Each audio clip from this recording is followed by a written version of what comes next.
Yeah, hey everyone. Welcome to our Biblical Themes in American Literature talk. I've got a visual for us. Okay, so these are the biblical themes we'll be looking at, and some of them are going to be really big in the Hebrew Bible. Some will be very big in the Christian Bible, and others will be very big in both the Hebrew Bible and the Christian Bible. Okay. So I'll do, three of these and take a break, do another three, take a quick break, and then we'll wrap up with the final theme. All right, so the Pearl, that's our first book. The Pearl is going to follow along the creation and fall theme, okay, in the Hebrew Bible.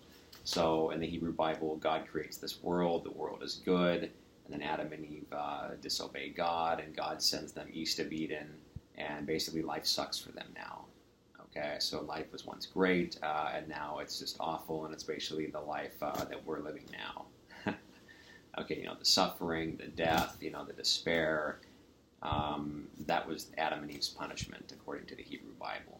Okay, their souls basically remain the same, because the Jews don't believe in original sin, but basically life just really began to get hard, and, they need laws now and a Messiah to make it all better.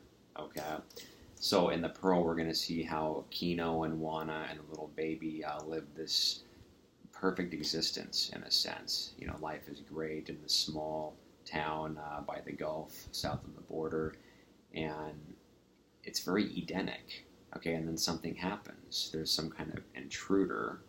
I'm not going to give it away, but it begins to disrupt the lives of Kino and Wana and Coyote, though, and they're kind of sent away from their village where life gets really hard. Okay, so creation and fall, keep that in mind. Our second theme is going to be slavery and wandering / promised land. So in the Bible, God promises the Israelites that God's going to make them into a great nation, okay, and they're going to be a light to the world. Okay, well, at one point they're slaves in Egypt for like 430 years. Okay, so how can they be this great nation and be a light to the world if they're slaves in Egypt? Okay, well, long story short, God delivers them from slavery and brings them to the promised land. Okay, there's kind of a period of wandering and kind of aimlessness before that. So, slavery and wandering and promised land. Okay, so in these other two novels, Post Office and The House on Mongo Street, the narrators are going to be in a situation that they don't like. Life is kind of terrible, and they're always longing for something better, something down the road, some kind of like golden future. Okay, so situation A is not a good situation, and they're longing for situation B, which is a good situation.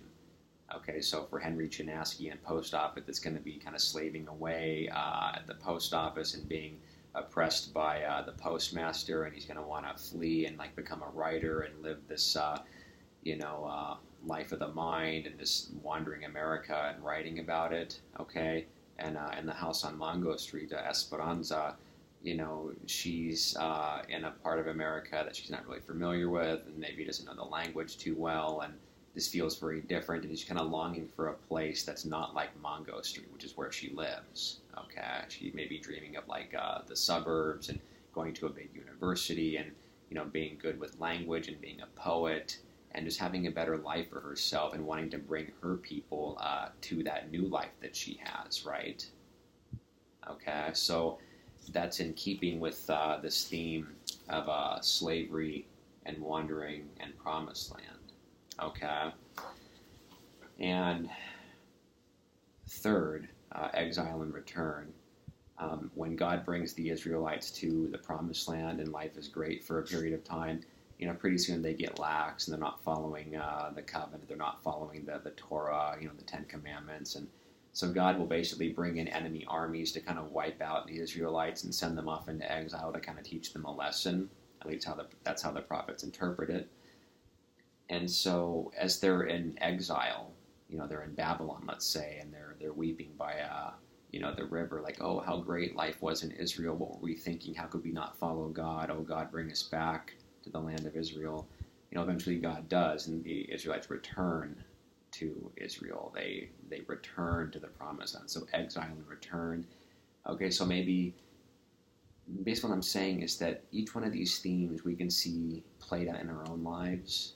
Okay, and we've all had a creation and fall moment where maybe we lose our innocence in some way. We all have a slavery and wandering time in our lives where we're longing for something better, something down the road, as I said before, that golden future. And, we've all kind of been exiled from maybe a good situation and kind of long to return back to that good situation and say, oh, I'm never going to do that again. I learned my lesson. I'm never going to do that again. Okay, well, literature is full of these examples. Okay, so those are the first three themes that we'll look at. And let's just take a quick pause, and we'll meet back for round two. Over and out.